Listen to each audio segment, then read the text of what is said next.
दोस्तों, माइक्रोस्कोप की खोज कब हुई थी? शायद 16वीं शताब्दी के अंत में या उन्नत माइक्रोस्कोप का उससे भी बाद में। पर यदि मैं यह कहूं कि इसके आविष्कार के सैकड़ों या हजारों साल पूर्व हम भारतीय लोगों को निषेचन एवं गर्भधारण की एग्जैक्ट विज्ञान के बारे में जानकारी थी, जो आज हमें माइक्रोस्कोप से देखने पर मालूम चलती है, तो क्या आप मेरा विश्वास करोगे? जी हाँ दोस्तों, आज मैं आपको साक्ष्य के साथ एक विस्तार से बताने वाला। आप देख रहे हैं इस वीडियो में आगे बढ़ने से पहले वीडियो को लाइक तथा चैनल को सब्सक्राइब कर दें। अंग्रेजों ने हम भारतीयों को हमेशा एक सर्प प्रेमी के रूप में चरित्र चित्रण किया, किंतु वे इसके पीछे के गूढ़ रहस्य को नहीं जानते थे और न ही कभी जानने की कोशिश की, बल्कि वे हमें अनसिविलाइज्ड समझते रहे। लेकिन उनको कौन समझाए कि जब जंगलों में आदि मानव की जिंदगी जी रहे थे तो हमारे यहाँ सिंधु घाटी सभ्यता विकसित हो चुकी थी। किंतु दोस्तों, आज हमारा विषय ये बताना नहीं, बल्कि आज हमारे प्राचीन गौरवपूर्ण विरासत से यह बताना है कि आज जो साइंस हमें बता रही है वो हमारे यहाँ हजारों साल पहले से वेदों और उपनिषदों में मौजूद है तथा भारत के प्राचीन मंदिरों में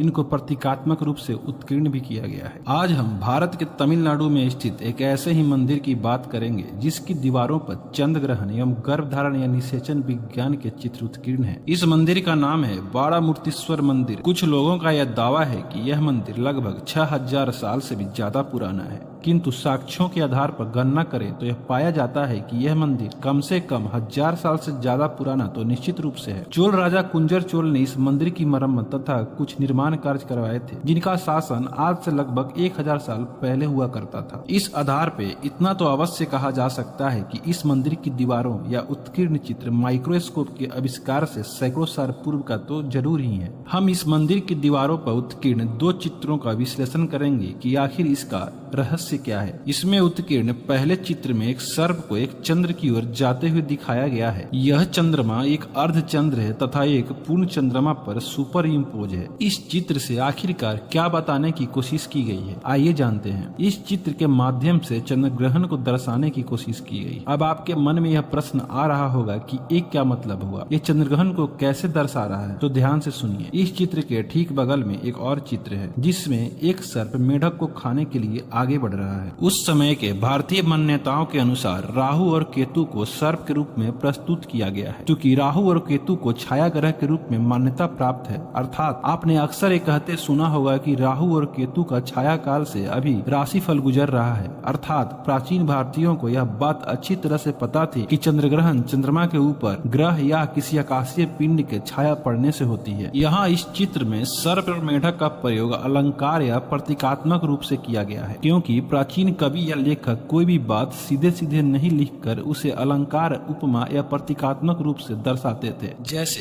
एक बहुत ही चर्चित बात तो आपने सुनी ही होगी, जब महाभारत के युद्ध के दौरान धृतराष्ट्र संजय से पूछते हैं कि हे संजय, तुम तो दूर कहीं पर हो रहे किसी भी घटना या स्थान को देख सकते हो, तो मुझे यह देख कर बताओ कि ये दुनिया कैसे दिखती है। जिस पर संजय बोलते हैं कि पहले चरण में 2 पीपल के पत्ते आपस में जुड़े हुए दिखाई पड़ते हैं तथा दूसरे चरण में एक खरगोश और एक पीपल का पत्ता दिखाई पड़ता है। इसी आधार पे रामानुजाचार्य ने विश्व का पहला मानचित्र बनाया, जो आज के मानचित्र के लगभग समान है। जैसे संजय ने खरगोश एवं पीपल के पत्ते से उपमा देकर विश्व मानचित्र को समझाया था, उसी प्रकार प्राचीन काल के विद्वान किसी जानकार वस्तु से उपमा देकर हर विषय की समझ को विकसित करते थे। बारामूर्तीश्वर टेम्पल की दीवार पर बने दूसरे चित्र का विश्लेषण करते हैं। इसमें एक मछली अपने मुख में एक बीज लेकर एक उल्टे पड़े घड़े में डालने की कोशिश कर रही है। साथ ही इसके बगल में एक चित्र में छोटा सा सांप किसी गोल चीज की ओर बढ़ रहा है, किंतु इस सांप का मुख पहले वाले चित्र में दिखाए गए दोनों सांपों की तरह पतला नहीं है। साथ ही इसके मस्तक पर यू आकार का कोई चिन्ह भी नहीं है, जो सामान्यतः कोबरा के मस्तक पर होता है। तो क्या एक ही चित्रकार जिसने दोनों चित्र बनाई वो इसमें ये सब करना भूल गया? नहीं, बिल्कुल नहीं।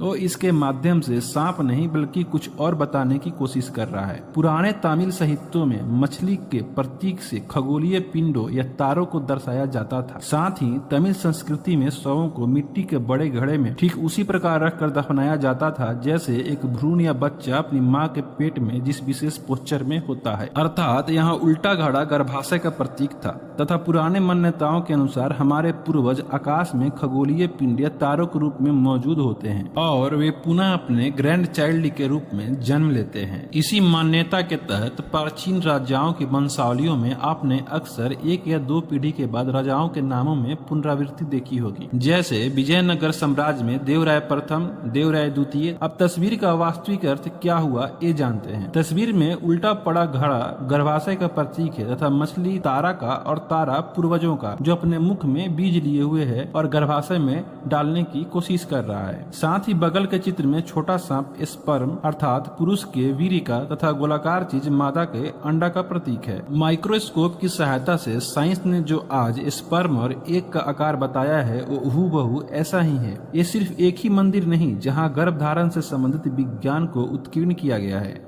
इसके अलावा अन्य कई मंदिर हैं, जैसे तमिलनाडु में ही काला भैरवनाथ मंदिर, जिसमें भ्रूण के विकास की संपूर्ण प्रक्रिया का चित्र दीवारों पर उत्कीर्ण किया हुआ है। ऐसे ही और मंदिर हैं, जैसे चोलकालीन गर्भरक्षंबिका मंदिर, उज्जैन में महाकाल मंदिर की प्रतिमा इत्यादि। तो दोस्तों, आपको क्या लगता है कि हम और हमारा विज्ञान पिछड़ा था या अंग्रेजों द्वारा हमें अपनी शिक्षा नीति थोप कर हमें पिछड़ा बनाया गया था? आपको भी अगर अपनी प्राचीन संस्कृति एवं सनातन धर्म पर गर्व है तो ऐसी ही वीडियो के लिए चैनल को सब्सक्राइब तथा वीडियो को लाइक। अगर आपको भी अपने सनातन धर्म पे गर्व है तो अपने नाम के पीछे सनातनी लगाकर कमेंट अवश्य करें।